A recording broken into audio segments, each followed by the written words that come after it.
Hello guys, welcome back to my YouTube channel. അപ്പോൾ ഇന്നത്തെ വിശേഷം എന്ന് പറയുന്നത് അച്ചാർ ഇടുകയാണ് കേട്ടോ. വെളുത്തുള്ളി, പിന്നെ അതേപോലെ നാരങ്ങ, മാങ്ങ, അങ്ങനെ ഒരു 3-4 ഐറ്റം അച്ചാറിട്ട് വെക്കുകയാണ്. അപ്പോൾ മെയിൻ ഷെഫ് എന്ന് പറയുന്നത് താത്ത കേട്ടോ. അപ്പോൾ ഓള് വന്നപ്പോൾ അച്ചാർ ഇട്ട് വെക്കാമെന്ന് വിചാരിച്ചു. കാരണം ഓൾ അച്ചാറിട്ടാൽ നല്ല ടേസ്റ്റാണ് കേട്ടോ. അപ്പോൾ അതിൻ്റെ പ്രിപ്പറേഷനും കാര്യങ്ങളൊക്കെയാണ് ഇന്നത്തെ വീഡിയോയിലൂടെ കാണിക്കുന്നത്. അപ്പോൾ ചാനൽ സബ്സ്ക്രൈബ് ചെയ്യാതെ വീഡിയോ കാണുന്നവരാണെങ്കിൽ ചാനലൊന്ന് സബ്സ്ക്രൈബ് ചെയ്യണേ, എന്നിട്ട് വീഡിയോ മുഴുവനായിട്ടൊന്ന് കാണണേ. അപ്പോൾ ഇത് ഉപ്പിലിട്ട മാങ്ങ ഉണ്ടായിരുന്നു കേട്ടോ. ഉപ്പിലിട്ട മാങ്ങ എന്ന് പറഞ്ഞാൽ ഇത് തറവാട്ടിൽ നിന്ന് ഉമ്മ കൊണ്ടു തന്നതായിരുന്നു. അവിടെ അല്ലുവിന് പനിയായപ്പോൾ ഓന് കഞ്ഞിക്ക് കൂട്ടാൻ വേണ്ടിയിട്ട് അങ്ങനെ കൊണ്ടു തന്നതായിരുന്നു, ഒരു ചെറിയ ഈ ഒരു ബോട്ടിൽ. അപ്പോൾ അത് പിന്നെ ആരും അങ്ങനെ കഴിച്ചില്ല. അവർക്കും ആ ഒരു മാങ്ങൻ്റെ ഒരു ചമപ്പുണ്ടായിരുന്നു. അപ്പോൾ അത് കാരണം അവർക്കൊന്നും ആ ഒരു ഇഷ്ടപ്പെട്ടിട്ടുണ്ടായിരുന്നില്ല. അപ്പോൾ അതൊന്ന് അച്ചാറാക്കാമെന്ന് വിചാരിച്ചു. അപ്പോൾ അതിനുള്ള ഇൻഗ്രീഡിയൻസൊക്കെയാണ് റെഡിയാക്കി വെച്ചിട്ടുള്ളത്. ഉലുവയും കടുകും വറുത്തിട്ടൊന്ന് പൊടിച്ചെടുക്കുകയാണ്. പിന്നെ ഇഞ്ചി, വെളുത്തുള്ളി, കറിവേപ്പില, പച്ചമുളക്, അതും പിന്നെ മാങ്ങ ചെറുതായിട്ടൊന്ന് അരിഞ്ഞെടുത്തിട്ടുണ്ട്. എന്നിട്ട് പിന്നെ പച്ചമുളക് ഇട്ടിട്ട് കേട്ടോ, പച്ചമുളക് ഒന്ന് അരിഞ്ഞെടുക്കണേ. അപ്പോൾ അതൊക്കെയാണ് ഇതിലേക്കുള്ള ഇൻഗ്രീഡിയൻസ് എന്ന് പറയുന്നത്. ഇതിലേക്ക് എന്നല്ല, എല്ലാ നമ്മൾ അച്ചാർ ഇടുമ്പോൾ അതിലേക്കൊക്കെ ഉള്ളൊരു ഇൻഗ്രീഡിയൻസ് എന്ന് പറയുന്നത് ഈ ഒരു സെയിം തന്നെ ആയിരിക്കും. പിന്നെ വിനാഗിരി പിന്നെ ഇതിൽ അധികം യൂസ് ചെയ്തിട്ടില്ല. കാരണം എന്താ വെച്ചാൽ ഓൾറെഡി ഇത് ഉപ്പിലിട്ട് വെച്ചതുകൊണ്ട് അതിൽ അത്യാവശ്യം വിനാഗിരി ഉണ്ടായിരുന്നു കേട്ടോ. അപ്പോൾ അതുകൊണ്ട് ഇതിലധികം യൂസ് ചെയ്തിട്ടില്ല. പിന്നെ മറ്റേതിൽ നാരങ്ങ, മാങ്ങ, അതേപോലെ വെളുത്തുള്ളി, അതിലൊക്കെ പിന്നെ വിനാഗിരി കുറച്ച് കൂടുതലായിട്ട് യൂസ് ചെയ്തിട്ടുണ്ട്. അപ്പോൾ ഇങ്ങനെ ഫസ്റ്റത്തെ അച്ചാർ ഇടൽ തുടങ്ങിയിട്ടുണ്ട്. ആദ്യം ഉപ്പിലിട്ട കണ്ണിമാങ്ങയാണ്. കടുക് പൊട്ടിച്ച് നമ്മൾ എള്ളെണ്ണ ഒഴിച്ചു കൊടുത്ത്, പിന്നെ അതിലേക്ക് കടുകൊക്കെ പൊട്ടിച്ചു. പിന്നെ വെളുത്തുള്ളി, ഇഞ്ചി, കറിവേപ്പില അതെല്ലാം കൂടെ നന്നായിട്ടൊന്ന് മൂപ്പിച്ചെടുക്കുക എണ്ണയിലിട്ടിട്ട്. പിന്നെ അതിന് ശേഷം പൊടികളൊക്കെ ചേർത്ത് കൊടുക്കണം. അത് ഞാൻ കാണിച്ചു തരാം കേട്ടോ, പൊടികളൊക്കെ ചേർക്കുമ്പോൾ. പിന്നെ ഒരു കാര്യം പറയാനുള്ളത്, നല്ല ജലദോഷം പിടിച്ചേക്കണം കേട്ടോ. അതുകൊണ്ടാണ് സൗണ്ട് ഇടയ്ക്കൊന്ന് ഡൗണായി പോകുന്നത്.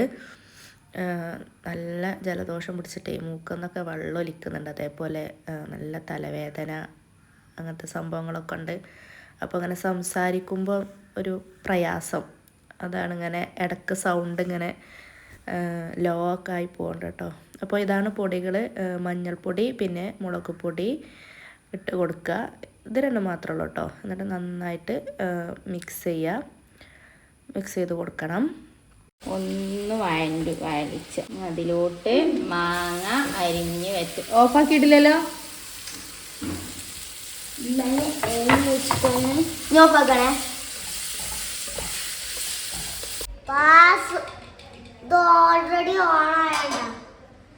ഓൾറെഡി ഓണായതല്ല, റൗണ്ട് ഇനി ഫസ്റ്റ്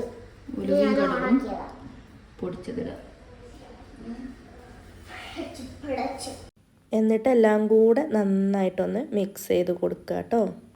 എന്നിട്ട് തീ ഓഫാക്കണേ. തീ ഓഫാക്കിയിട്ട് നന്നായിട്ട് ഒന്ന് മിക്സാക്കി കൊടുക്കുക. ഞാൻ പറഞ്ഞല്ലോ അതിലേക്ക് വിനാഗിരി യൂസ് ചെയ്തിട്ടില്ല എന്നുള്ളത്. അതായത് ഉപ്പിലിട്ട് വെച്ചിട്ടുണ്ടായിരുന്ന വെള്ളം ഉണ്ടായിരുന്നില്ല, അത് മാത്രമേ യൂസ് ആക്കിയിട്ടുണ്ടായിരുന്നുള്ളൂ. അപ്പോൾ ഇതിവിടെ റെഡിയായി. ഇനി അടുത്തത് അടുത്ത അച്ചാറുകൾ ഇടാനുള്ള വെളുത്തുള്ളി, ഇഞ്ചിയൊക്കെ ഞങ്ങൾ റെഡിയാക്കിക്കൊണ്ടിരിക്കുകയാണ്. അപ്പോൾ ആദ്യം അതൊക്കെ ഒന്ന് സെറ്റാക്കട്ടെ. അതിൻ്റെ ഇടയിൽ കുറച്ച് നാരങ്ങ വെള്ളമൊക്കെ ഒന്ന് കലക്കിട്ടോ, ഒന്ന് ഉഷാറാവാൻ വേണ്ടി, ഒരു ഉന്മേഷമൊക്കെ ഉണ്ടാകാൻ വേണ്ടിയിട്ട്. ഈ വെളുത്തുള്ളി മുഴുവൻ തൊലിച്ചെടുക്കണമല്ലോ, കുറച്ച് പണിയുള്ള കാര്യമാണല്ലോ. വെളുത്തുള്ളി അച്ചാർ കൂടി ആകുമ്പോൾ പ്രത്യേകിച്ചും, അത് മാത്രമല്ലേ എന്തിൻ്റെങ്കിലും കൂട്ടത്തിലിട്ടെടുക്കണമെങ്കിൽ പിന്നെ അത്രത്തോളം വേണ്ട. പക്ഷെ എന്നാലും നാരങ്ങക്ക് നല്ല വെളുത്തുള്ളി ചേർത്ത് കൊടുത്താൽ ഒന്നും കൂടി ടേസ്റ്റാണ് അല്ലേ. അതേപോലെ തന്നെ മാങ്ങാച്ചാർക്ക് അധികം വെളുത്തുള്ളി യൂസ് ചെയ്യാറില്ല. നാരങ്ങക്ക് അത്യാവശ്യം വെളുത്തുള്ളി യൂസ് ചെയ്യാറുണ്ട് കേട്ടോ. അപ്പോൾ നാരങ്ങയൊക്കെ കഴുകി വൃത്തിയാക്കി ഒന്ന് ആവി കയറ്റി എടുത്തിട്ടുണ്ട്. പിന്നെ അതിലേക്കൊക്കെ ഉള്ള കടുകും ഉലുവയും ഒക്കെ ഒന്ന് വറുത്തെടുക്കുന്നുണ്ട്, ഒന്ന് പൊടിച്ചെടുക്കാൻ വേണ്ടിയിട്ട്. അപ്പോൾ നമ്മൾ ആദ്യത്തെ അച്ചാറിടൽ, ആദ്യം നമ്മൾ ഓൾറെഡി ഒരെണ്ണം ഇട്ട് വെച്ചു. പിന്നെ അതാ അടുത്തത് ഇട്ട് വെക്കുകയാണ്. അപ്പോൾ പാൻ ചൂടായതിന് ശേഷം എണ്ണ ഒഴിച്ചു കൊടുത്തിട്ടുണ്ട്. നല്ലെണ്ണയാണ് കേട്ടോ ഒഴിച്ചു കൊടുത്തിട്ടുള്ളത്. നല്ലെണ്ണ ഒഴിച്ചു കൊടുത്ത് അതിലേക്ക് കടുക് ഉലുവയും പൊട്ടിച്ച് ഇഞ്ചി, പിന്നെ ഇഞ്ചിയും പച്ചമുളകും ചേർത്ത് കൊടുത്തിട്ട് നന്നായിട്ടൊന്ന് വഴറ്റി കൊടുക്കുക. ഇത് ഞാനിപ്പോൾ തയ്യാറാക്കുന്നത്, ഇത് വെളുത്തുള്ളി അച്ചാർ ഞാനാണ് ഇളക്കി കൊടുക്കുന്നത്. പക്ഷേ റെസിപ്പിയും കാര്യങ്ങളും എന്തൊക്കെ ചെയ്യേണ്ടതെന്നൊക്കെ പറഞ്ഞു തരുന്നത് താത്തയാട്ടോ. അപ്പോൾ ഓളിങ്ങനെ ഇൻസ്ട്രക്ഷൻ തരും, ഞാൻ അതേപോലെ ഇങ്ങനെ ചെയ്തുകൊണ്ടിരിക്കുക മാത്രമാണ്. അപ്പോൾ ഇഞ്ചി വെളുത്തുള്ളി ഇട്ടു. ഇനി അത് നന്നായിട്ടൊന്ന് വഴന്ന് വരണം. ആ എണ്ണയെ കടന്നിട്ട് ഒന്ന് ഇങ്ങോട്ട് മൂപ്പിച്ച് വരണം കേട്ടോ. പിന്നെ അതിലേക്ക് മസാലപ്പൊടികൾ ഇട്ട് കൊടുക്കുക. മഞ്ഞൾപ്പൊടി, മുളക് പൊടി ഇട്ട് കൊടുക്കുക കേട്ടോ. മഞ്ഞൾപ്പൊടി, മുളക് പൊടി ഇട്ട് കൊടുത്തിട്ട് വീണ്ടും നന്നായിട്ടൊന്ന് വഴറ്റി കൊടുക്കണം. നന്നായിട്ട് വഴണ്ട് വരണം കേട്ടോ. പിന്നെ മുളക് പൊടിയൊക്കെ ഓരോരുത്തരുടെ ഇഷ്ടത്തിനനുസരിച്ച് കുട്ടിയും കുറച്ചൊക്കെ കൊടുക്കുക. അതായത് എരിവ് വേണ്ടവർക്ക് കുറച്ചും കൂടെ കൂട്ടി കൊടുക്കുകയൊക്കെ ചെയ്യുക. അതേപോലെ പച്ചമുളകിൻ്റെ അളവും അതേപോലെ തന്നെ ചെയ്യാം കേട്ടോ. ഇഞ്ചി അങ്ങനെ തന്നെയാണ്, കാരണം ഇഞ്ചിയും വരുമ്പോൾ എരിവ് കൂടാനുള്ള ചാൻസ് ഉണ്ട്. അപ്പോൾ അതൊക്കെ നമ്മളുടെ ഒരു ഇഷ്ടത്തിനനുസരിച്ചിട്ടാണ് ചേർത്ത് കൊടുക്കേണ്ടത്. അപ്പോൾ മസാല പൊടികളൊക്കെ നന്നായിട്ട് വഴണ്ട് വന്നിട്ടുണ്ട്. അപ്പോൾ അതിലേക്ക് കുറച്ച് വിനാഗിരി ഒഴിച്ച് കൊടുത്തിട്ട് ഉപ്പും ചേർത്ത് കൊടുക്കുക. എന്നിട്ട് ഒന്ന് തിളച്ച് വരണം. തിളച്ച് വന്നിട്ട് അതിലോട്ട് വെളുത്തുള്ളി നമ്മൾ ക്ലീൻ ചെയ്ത് കഴുകി വെള്ളം തോരാൻ വേണ്ടിയിട്ട് ഇതേപോലെ സ്ട്രെയിനിൽ വെച്ചിട്ടുണ്ടായിരുന്നു. ആ വെള്ളമൊക്കെ പോയിട്ടുണ്ടായിരുന്നു കേട്ടോ.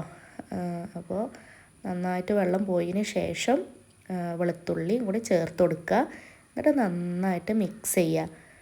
പിന്നെ എന്തെങ്കിലും ഒരു വെള്ളത്തിൻ്റെ അംശം ഉണ്ടെങ്കിൽ കുറച്ച് സമയം ഒന്ന് ആ വെള്ളം പോവോളം ഒന്ന് അടുപ്പത്ത് വെച്ചിട്ടൊന്ന് വറ്റിച്ചെടുക്കണം.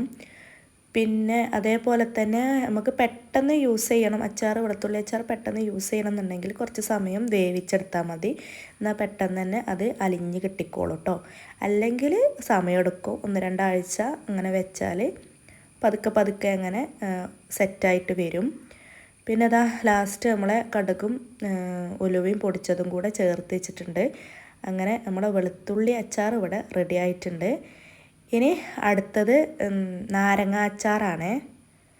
അപ്പോൾ നാരങ്ങ അച്ചാറിന് വേണ്ടിയിട്ടുള്ള ഇൻഗ്രീഡിയൻസൊക്കെ റെഡിയാണ്. ഇതാ ഒരു നാരങ്ങ 4 കഷ്ണമായിട്ട് അരിഞ്ഞെടുത്തതാണ്. പിന്നെ ഉലുവ, കടുകും പൊടിച്ചെടുത്തത്, ഇഞ്ചി, വെളുത്തുള്ളി, പച്ചമുളക്, വിനാഗിരി ഒക്കെ ഉണ്ട് കേട്ടോ. അപ്പോൾ ഇതാ പാൻ വെച്ച് അതിലേക്ക് അത്യാവശ്യത്തിനല്ല കുറച്ചധികം എള്ളെണ്ണ ഒഴിച്ചു കൊടുക്കണം. എന്നാലുള്ളൂ നമ്മുടെ അച്ചാർ കുറേ കാലം കേട് വരാതെ നിൽക്കത്തുള്ളൂ കേട്ടോ. അപ്പോൾ അതിനാണ് നമ്മൾ എള്ളെണ്ണ യൂസ് ചെയ്യണത്. അതേപോലെ കുറച്ചധികം ഒന്ന് ഒഴിച്ചു കൊടുക്കുകയും വേണം. അപ്പോൾ അതിലോട്ടും കടുകൊക്കെ പൊട്ടിച്ചെടുത്തിട്ടുണ്ട്. പിന്നെ ഇഞ്ചി, ചെറുതായി അരിഞ്ഞിട്ടുള്ള ഇഞ്ചി എണ്ണയിലേക്ക് ഇട്ട് കൊടുത്ത് അതും നന്നായിട്ടൊന്ന് മൂപ്പിച്ചെടുക്കുക. നാരങ്ങ അച്ചാർ പിന്നെ മുഴുവനായിട്ടും താത്തയാണ് കേട്ടോ ഏറ്റെടുത്തിട്ടുള്ളത്. കാരണം ഞാൻ നാരങ്ങ അച്ചാർ എങ്ങനെ ഇട്ടാലും ശരിയാവലില്ല, എൻ്റേത് ഫ്ലോപ്പായി പോവും. പക്ഷേ ഓളച്ചാർ നല്ല ടേസ്റ്റാണ് നാരങ്ങ അച്ചാർ കേട്ടോ. അപ്പോൾ അതിൻ്റെ A to Z വരെയുള്ള എല്ലാ ജോലിയും ചെയ്യണത് ഓൾ തന്നെയാണ്. ഞങ്ങളൊന്നും ഒരു ഹെൽപ്പിനും ഇല്ല കേട്ടോ. കാരണം നമുക്ക് ഹെൽപ്പ് ചെയ്താൽ അതിനെക്കുറിച്ച് അറിയില്ല, അതുകൊണ്ടാണ്. അപ്പോൾ ഞങ്ങളിപ്പോൾ സത്യം പറഞ്ഞാൽ വീഡിയോ എടുക്കുക മാത്രമേ ചെയ്യണുള്ളൂ കേട്ടോ. അപ്പോൾ ഇഞ്ചി ഇട്ടു, പിന്നെ വെളുത്തുള്ളി ഇട്ടു, പച്ചമുളകും കൂടെ ആഡ് ചെയ്തു. ഞാൻ നേരത്തെ പറഞ്ഞ പോലെ ഇതൊക്കെ നമ്മുടെ അളവിന് അനുസരിച്ച് അതിലേക്ക് മാറ്റുക. ചില ആളുകൾക്ക് നല്ല എരിവൊക്കെ ഇഷ്ടമായിരിക്കും, ചില ആളുകൾക്ക് അത്രത്തോളം എരിവ് വേണ്ടി വരില്ല. പിന്നെ ഞാൻ മസാലപ്പൊടി ഇട്ടപ്പോൾ മറന്നു പോയതാട്ടോ വീഡിയോ എടുക്കാൻ വേണ്ടിയിട്ട്. സാധാരണ പോലെ മഞ്ഞളും പിന്നെ മുളകും പൊടിയും ചേർത്ത് കൊടുത്തു, പിന്നെ വിനാഗിരി ചേർത്ത് കൊടുത്തു. എന്നിട്ടൊന്ന് തിളച്ച് വന്നപ്പോൾ ഉപ്പും കൂടെ ഒന്ന് ആഡ് ചെയ്ത് കൊടുത്തു കേട്ടോ. ഉപ്പ് അത്യാവശ്യം ആഡ് ചെയ്യണേ, കാരണം വിനാഗിരിൻ്റെ പുളിയും പിന്നെ നാരങ്ങൻ്റെ പുളിയും എല്ലാം കൂടെ വരുമ്പോൾ ഉപ്പ് അത്യാവശ്യം നല്ല നന്നായിട്ട് തന്നെ ചേർത്ത് കൊടുക്കണം. അപ്പോൾ ആദ്യം വിനാഗിരി കുറച്ച് ചേർത്ത് കൊടുത്തിട്ടുണ്ടായിരുന്നുള്ളൂ. അപ്പോൾ പിന്നെ അത് നമുക്ക് പോരാന്ന് തോന്നുകയാണെങ്കിൽ കുറച്ചുകൂടെ ആഡ് ചെയ്ത് കൊടുക്കുക. അങ്ങനെ കുറച്ചും കൂടെ ആഡ് ചെയ്ത് കൊടുത്തിട്ടുണ്ട്. ഇനി അതൊന്ന് തിളച്ച് വരുമ്പോൾ നമ്മൾ 4ആയി മുറിച്ച് വെച്ചിട്ടുള്ള നാരങ്ങ അതിലോട്ട് ചേർത്ത് കൊടുക്കുക. എന്നിട്ട് നന്നായിട്ട് മിക്സ് ചെയ്യുക. ഇത് മിക്സ് ചെയ്യലാണ് ഒരു പണി, കാരണം ചട്ടി നിറയെ ഉണ്ടാവുകൊണ്ടേ മിക്സ് ചെയ്തെടുക്കാൻ കുറച്ച് പണിയല്ലേ. അങ്ങനെ ഇതാ മിക്സ് ചെയ്യാണ്, മിക്സിങ് ആണ് അടുത്തത്. അപ്പോൾ അങ്ങനെ ഏകദേശം നാരങ്ങ അച്ചാറിൻ്റെ പണികളും തീർന്നിട്ടുണ്ട്. പിന്നെ നിങ്ങൾക്കൊരു സംശയം ഉണ്ടാവും, എന്തിനാണ് ഇത്രത്തോളം അച്ചാറിട്ട് വെക്കുന്നതെന്നല്ലേ.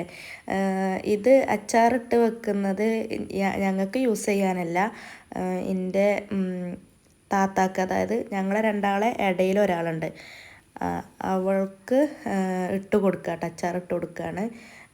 അവൾ ഗർഭിണിയാണ്. അപ്പോൾ ഏകദേശമൊക്കെ ഡെലിവറി ഡേറ്റ് അടുത്തുകൊണ്ടിരിക്കുകയാണ്. സെപ്റ്റംബർ 1 പക്ഷേ ഓഗസ്റ്റ് ഒരു ലാസ്റ്റൊക്കെ നമ്മളങ്ങനെ കാണുമല്ലോ.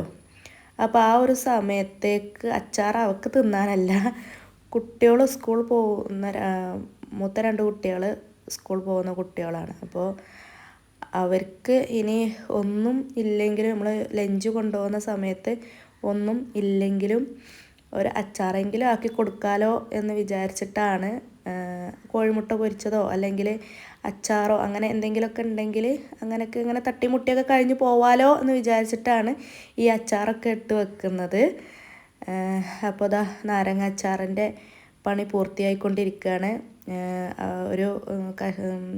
ഒരു കഷ്ണം ശർക്കരയും കൂടെ ചേർത്ത് കൊടുത്തിട്ടുണ്ട്. പിന്നെ അതേപോലെ ഉലുവ, കടുകും പൊടിച്ചതും വറുത്ത് പൊടിച്ചതും കൂടെ ചേർത്ത് കൊടുത്ത് നന്നായിട്ട് മിക്സ് ചെയ്യണം. അങ്ങനെ നാരങ്ങാച്ചാറും റെഡിയായി. അപ്പോൾ നാരങ്ങാച്ചാറും അതേപോലെ തന്നെ വെളുത്തുള്ളി അച്ചാറും പിന്നെ ഉപ്പിലിട്ട കണ്ണിമാങ്ങ, അത് പിന്നെ നമ്മൾ യൂസ് ചെയ്യാൻ വേണ്ടിയിട്ട് ഇട്ട് വെച്ചതാട്ടോ, വെറുതെ കേട് വരുത്തി കളയണ്ടല്ലോ വിചാരിച്ചിട്ട് ചെയ്തതാണ്. മാങ്ങാച്ചാറ് പിന്നെ ഇട്ട് വെച്ചിട്ടുണ്ട്. അതിൻ്റെ റെസിപ്പി വീഡിയോ ഞാൻ എൻ്റെ മുന്നത്തെ ഒരു വീഡിയോയിൽ അപ്ലോഡ് ചെയ്തിട്ടുണ്ട്. അത് ഞാനിവിടെ കൊടുക്കാം കേട്ടോ, സ്ക്രീനിൽ കൊടുക്കാം. അപ്പോൾ അത്രയ്ക്കുള്ള ഇന്നത്തെ വിശേഷങ്ങൾ. അപ്പോൾ എല്ലാവരും ചാനൽ സബ്സ്ക്രൈബ് ചെയ്ത് വീഡിയോ മുഴുവനായിട്ട് കാണണേ.